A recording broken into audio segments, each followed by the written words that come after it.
Hello students. Today let's learn Python Application Programming Module 4 Chapter 14 Classes and Methods.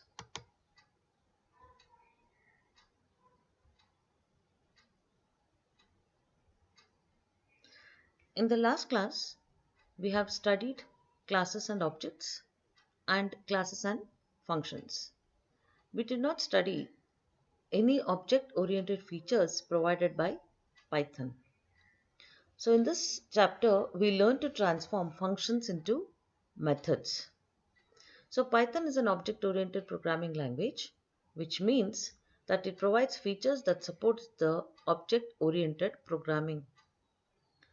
So programs include classes and method definitions. We have seen what classes are and what objects are. And we've also written functions which we called with objects. So in this chapter, we'll learn classes and method definitions, and we'll also learn what are the differences between methods and functions. Most of the computation is expressed in terms of operations on objects.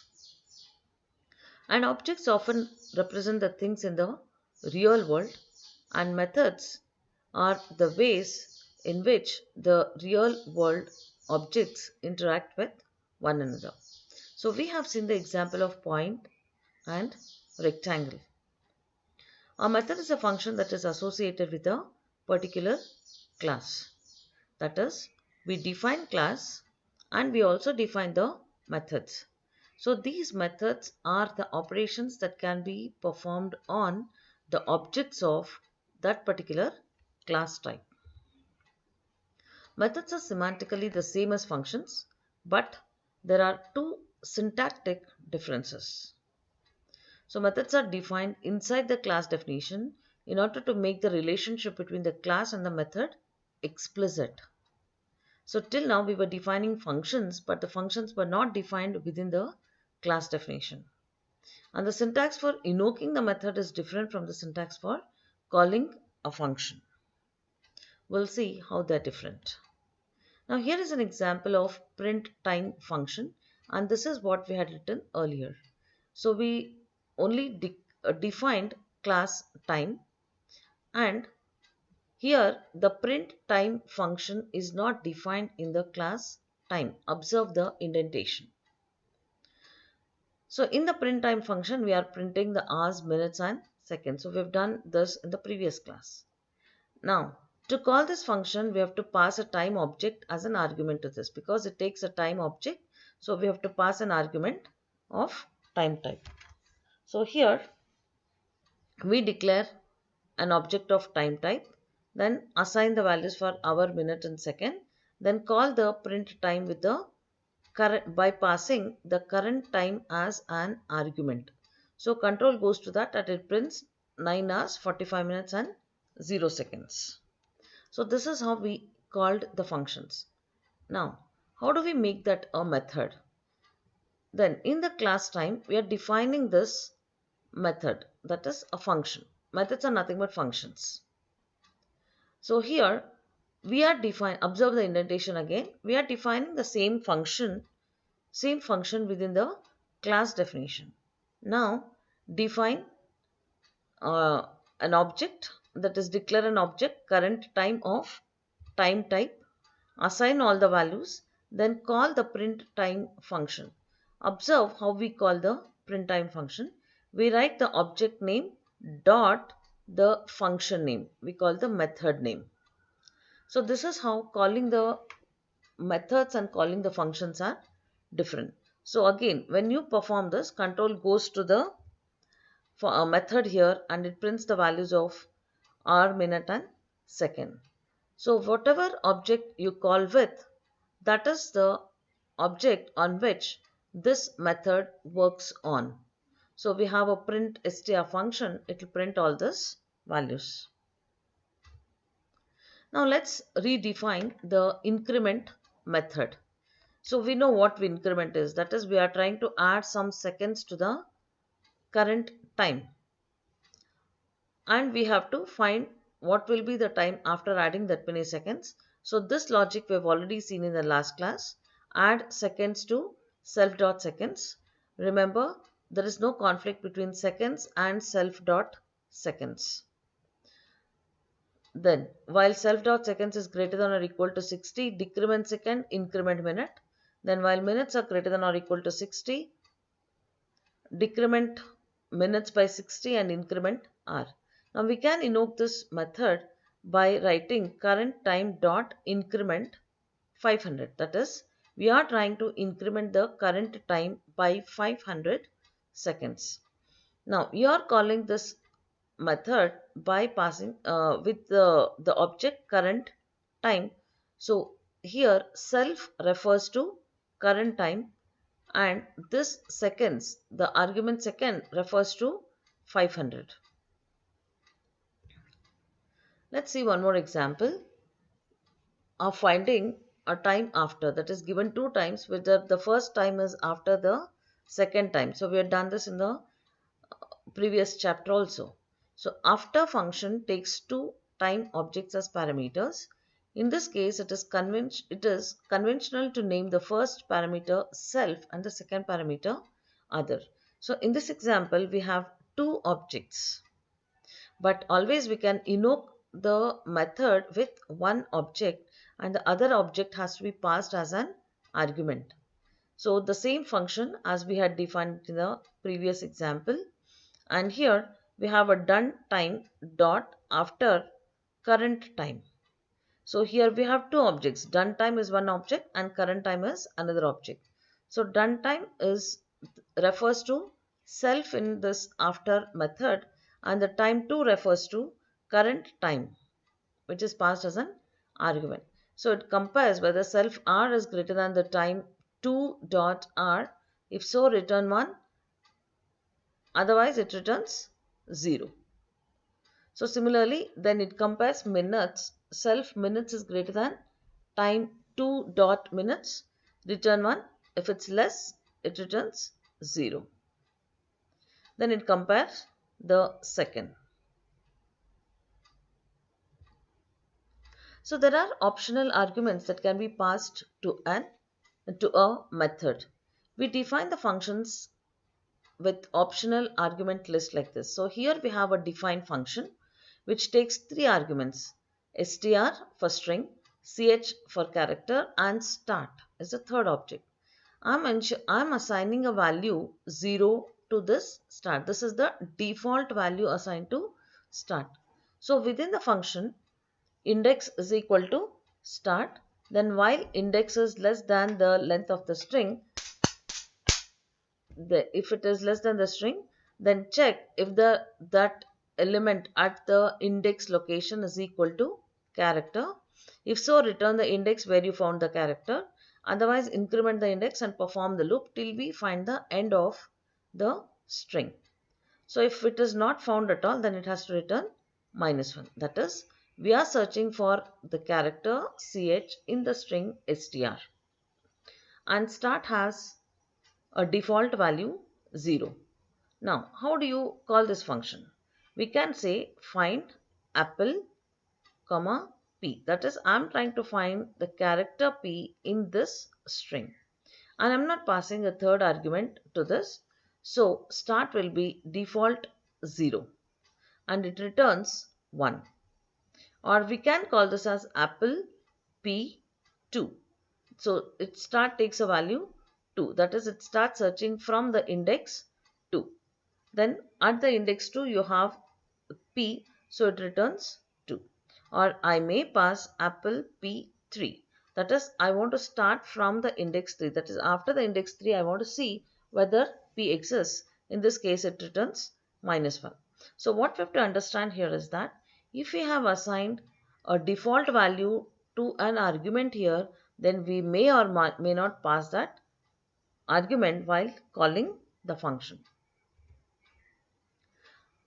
Let's see the init method. So this is used for initializing an object. So at the time of creating an object, the object may have to be initialized. And for this, we have the init method. It's a special method that gets invoked whenever an object is instantiated. So name of this method is two underscores followed by the word init, then followed by that is two underscores. Now we have the class time and I'm defining the init with these arguments, and that is self.rs equal to r, self.minute is minute, and this, that is I'm initializing every time object created to 0 hours, 0 minutes and 0 seconds. Again remember, there's no conflict between self.r and r. If you use this r with the object self, then it will refer to the object with which you are calling this. If you just refer to r, it refers to the argument you are accepting in the function init. Now the parameters are optional, we know that. So if you call time with no arguments, then you get the default value. Here are the examples. So I write time is equal to time, print time, it prints 0 because I'm not passing any arguments to it. Then we may pass one argument, two arguments or three arguments to that. Here are the examples. So I'm passing one argument, so it prints 9 hours. I'm passing two arguments, so it prints 9 hours 45 minutes. And if we provide all three arguments, then they override all the three default values. So we say that these values override the default values. Let's revisit points. So here I'm writing the init function for point, that is any point created is assigned to 0 0. Then I'm defining the str function also. Now this str function is used to print the point in this format. So that is I'm writing the opening parenthesis as a string, concatenate this with the string self.x. So we are typecasting this to string because x is an integer here, and I'm trying to concatenate. We cannot concatenate a string with an integer, so we are typecasting this to string. So I'm concatenating the opening parenthesis with the string x, concatenating this with the comma, concatenating this with the string y, then concatenating this with the closing parenthesis. Now to invoke this, I create an object p point with 3 4, then I call string p. So when we write the string p, the control goes to this, that is I'm overriding the str function, then the control goes here with the object p. So self is p, so it will print the values of x and y. So this will be the output. So this works the same as print p. So even if you give print p, it will print the same. So printing a point object implicitly makes string on the object and changes the behavior of the print method. Then there's something called as operator overloading. So what does this mean? So there are operators which are not defined for the objects because objects are user defined data types. That is operators are not, some of the operators are not defined for the user defined data types, but we want to make use of that. For example, you cannot add two objects, we cannot multiply two objects because the functions for that are not defined, but we the users can write methods for the same. Let's see the define add method. That is, I want to add 2 points, so I write define add self other. That is, I'm adding the x value of the self object with the x value of the other object. Similarly, I want to add the y values. So here I create 2 point objects, then I perform p1 plus p2. So when we say p1 plus p2, control goes to the add method and the x and the y coordinates will be added.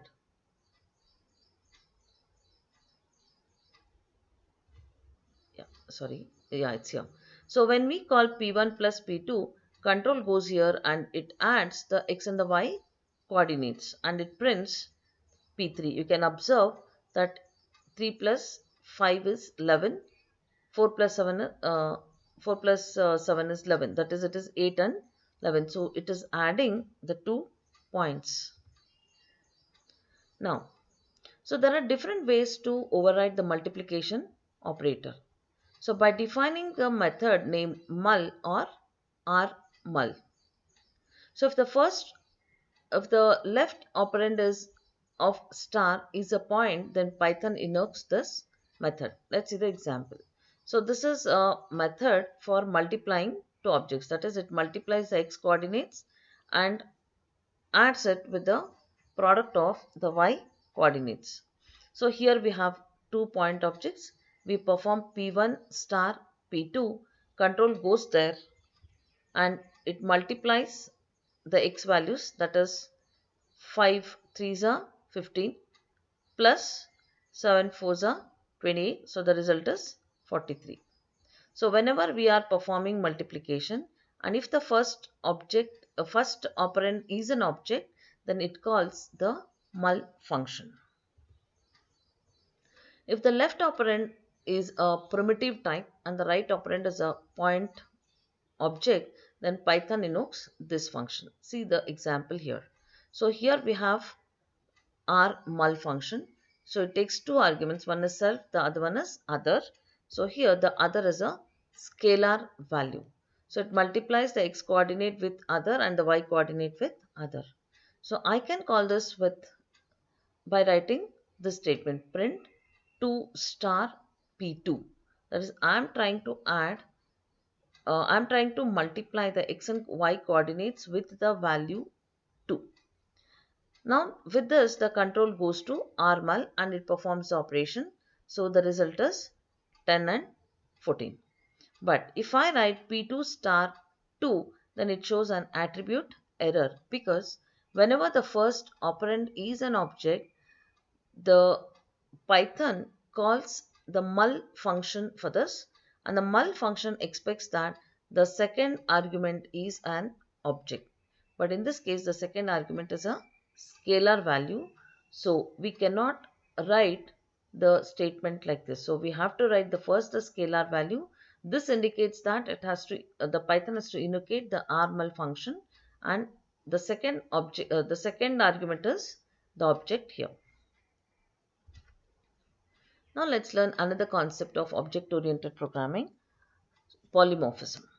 So most of the methods we have written work for a specific type. And when we create objects, we write methods to operate on them. So we can avoid it by writing functions that work correctly for arguments with different types. So let's write the mult-add operation. So what does this do? Mult-add takes 3 arguments x, y, z and multiplies the first 2 arguments and adds it with the third argument. So this method works for any value of x and y that can be multiplied and any value z that can be added to the product. So by saying polymorphism, we mean that a method behaves differently at different times based on what arguments we are calling that method with. Now here we have an example. So we can invoke mult add by 3 to 1. So it multiplies these two values and adds 1 to it and prints. Fine. Multiplication and addition both are defined for these values. Now invoke the same function with points. So we have 2 points and we invoke it with 2, P1, P2.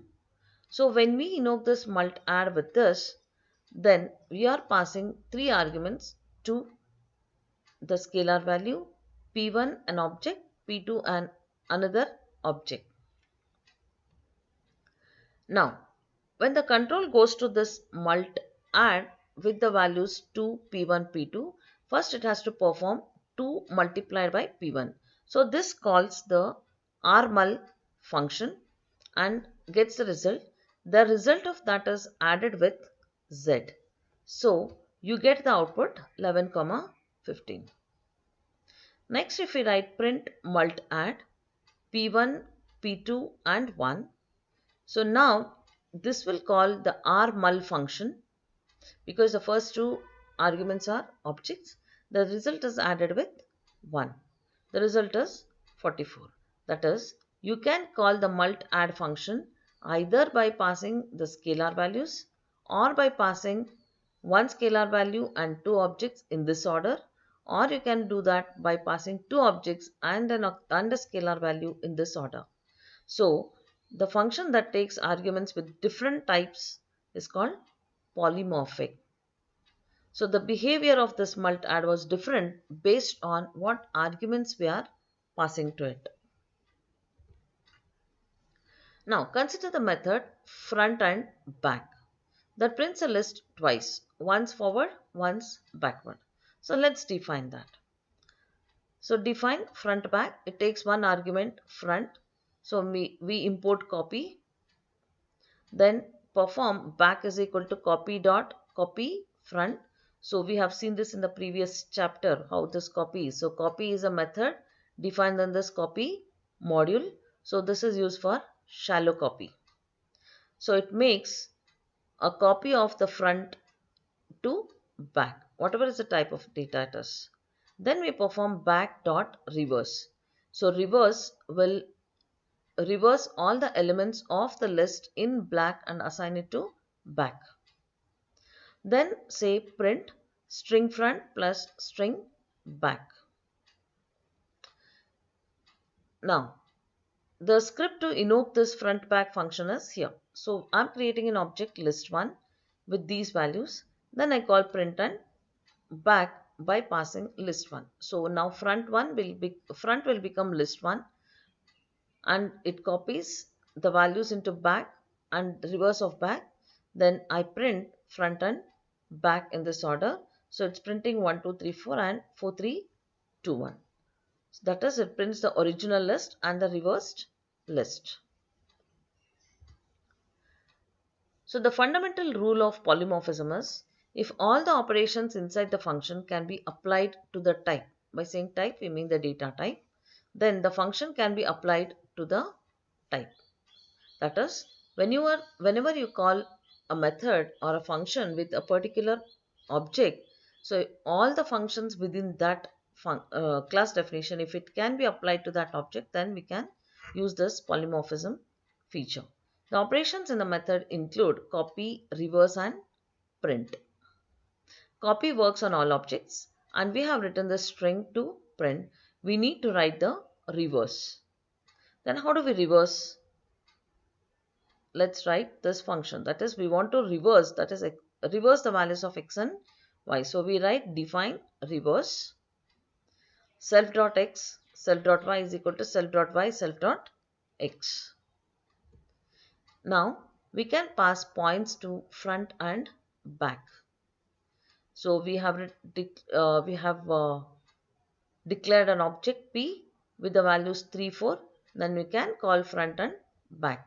So now 3, 4 is the point that passed and it will be 4 and 3 because for point copy works. For point we have already defined the str function to print and now we have defined how to reverse the values of a point. So since all the methods are defined for the object p, we can call front and back for the object p. So the best kind of polymorphism is the unintentional kind, where we discover that a function already written can be applied to a new type that was not planned. So that is polymorphism. Thank you all students. Keep practicing.